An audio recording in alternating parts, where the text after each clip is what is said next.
In this video, I'm going to cover searching the database. There are a number of different ways to search a database, and the power in any relational database is largely the ability to search and filter out what it is you want to find. So you guys probably already know the very basics. You enter find mode and you can put in a title like, like fantasy. Okay, anything that has fantasy. I'm going to hit the delete key because I don't want that. I want anything that has to do with fantasy. So I hit the delete key and perform find and oops, bumped a button. And there I see there are 29 pieces that have the word fantasy in the title. Another way to search is to just type something in here, just fantasy. That's the quick search. Hit enter, and it's going to search a number of fields, not just the title. It's going to search for the composer and everything else. So, well, 31. So there must be an alternate title or some other thing that has fantasy in it that caused there to be 2 more records in this search. Up here, I could search for a composer. I could search Mozart. Hit enter. It's going to search that field as well as title. And I see 119 records that have Mozart as a composer or possibly arranger, probably just composer. But it's not just Wolfgang. It happens to be also his father, Leopold. So that's a very basic way to search. Again, I can enter find mode and type anything in any of these fields. I want to find, multicultural music. I want to find all the band music. So I can do a perform find. Very basic. Now let's do some advanced searches. So we just happen to have done inventory recently. Well, actually, we're involved in inventory right now. So I want to find all of the band scores up to 1,000. Let's just check all the band scores between 0 and 1,000 because we're not done. So I'm going to click band, and now I'm going to do a range. I'm going to go 0, ... 1,000. Now this is going to find all band scores between 0 and 1,000. So now I've got, interesting, there's 1,005 between a 0 and 1,000, so there must be some kind of duplicated or funky numbers. And you'll see that this was last inventoried on 6/18/2015. Well, actually what I want to do now is find what possible entries in our database are not there for whatever reason. So I'm going to take this found set of 1,005 records, click find mode, and I'm going to put in a wildcard here. Star is a wildcard that allows you to search for anything in that field. If you're not sure what they are, it says insert operators right up in this area, and it actually tells you. Well, there you can see an asterisk is 0 or more characters. And there's the range, the ...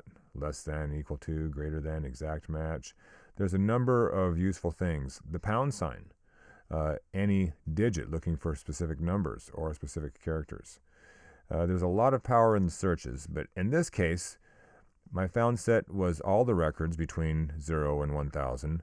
I want to omit, meaning I want to get rid of, so I'm going to change the default from include to omit. I'm going to omit any record that has been inventoried.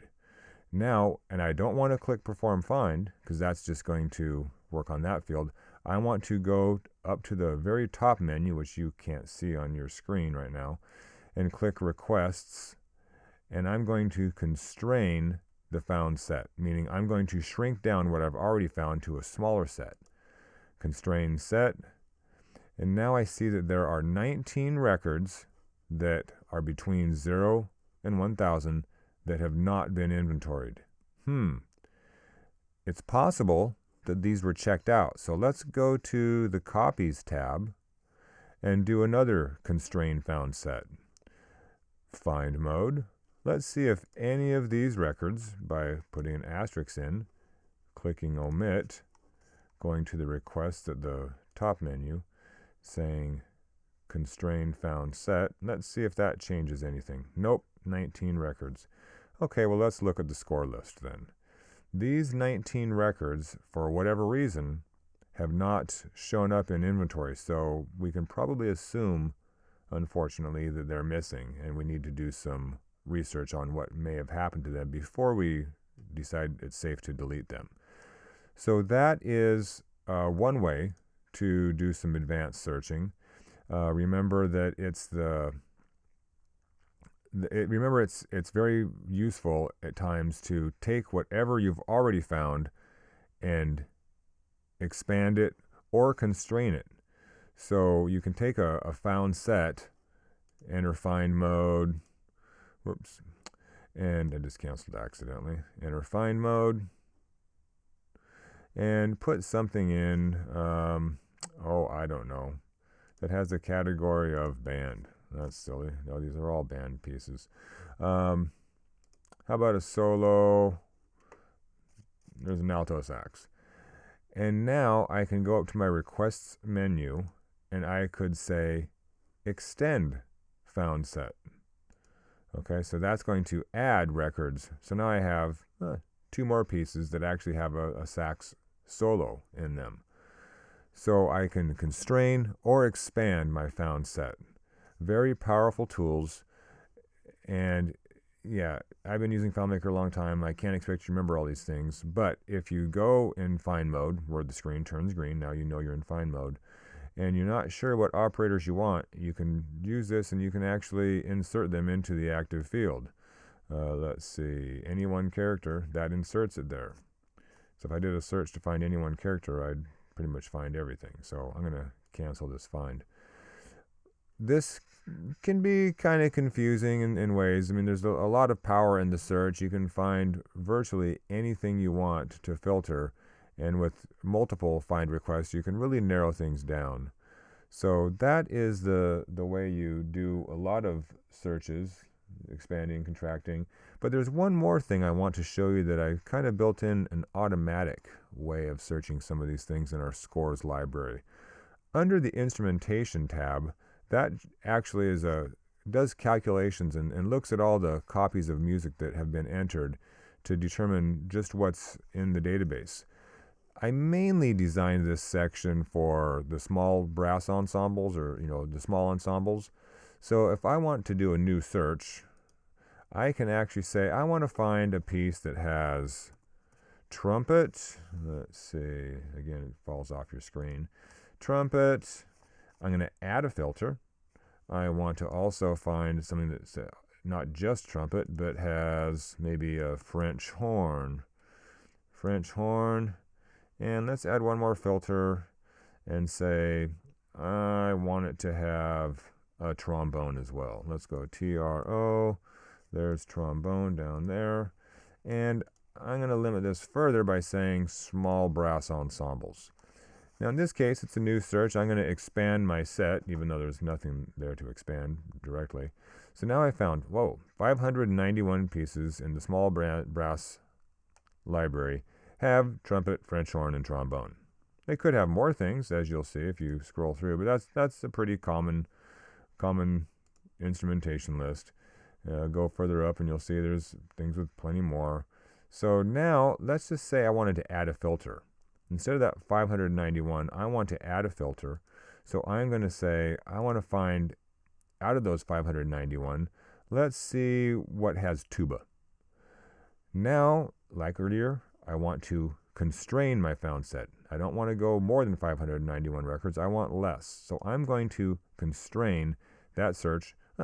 399. Well, I'm getting down there. But this is a bit tricky. Takes some getting used to and playing with. You guys probably don't use it that much. You might not. But if you're trying to help a faculty member see what they can do with the instrumentation they have, especially the small brass, you can drive through here and expand and constrain found sets and narrow in even the quintet size, or I should say the ensemble size. Add filter. Now I only want to see quintets. Constrain found set, or constrain the search. Now I'm down to 89 scores that are for a quintet that have trumpet, French horn, trombone, and tuba. So as you can see, I'm getting down there, and then I could look into list view, and you'd see the title and composer. Really powerful way to do searches. This has been getting kind of long, and it's a lot of information. You just need to play with it and get better at searches to really learn how to drive a database. But that's about all for now. So thanks for watching.